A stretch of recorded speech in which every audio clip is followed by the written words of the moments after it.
Kapulisan sa Kalinan Police Station mipaklaro may kalabutan sa nahitabong pagpanakop nila sa mga nagapasugal sa pagpaaway og damang diin dunay matud pa bata nga namatay atol sa ronda human nahulog kini sa kanal. Aniya ang report.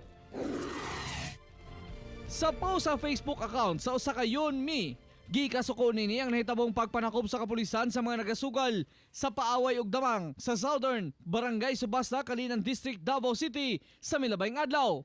Atol manggod sa raid, midagan ang yang igagaw nga si Jairine Iborda natagak sa kanal ug nalumos apan ang maong hitabo gitubag sa kapulisan. Pag-abot dito sa tropa, gina-obserbahan pa sa tropa until such time nga naagyod ang ginapahitabo nga illegal gambling activity.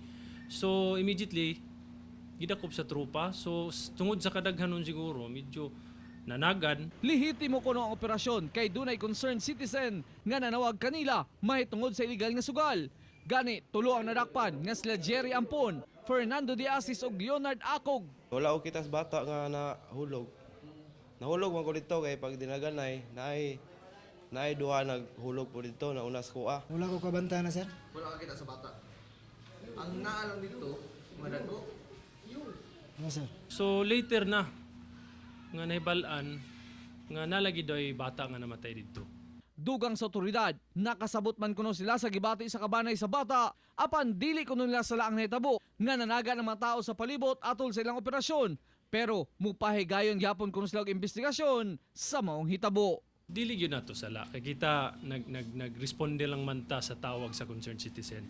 Although sa pagkakaron sir is ongoing ang atong investigation regarding atong droning incident.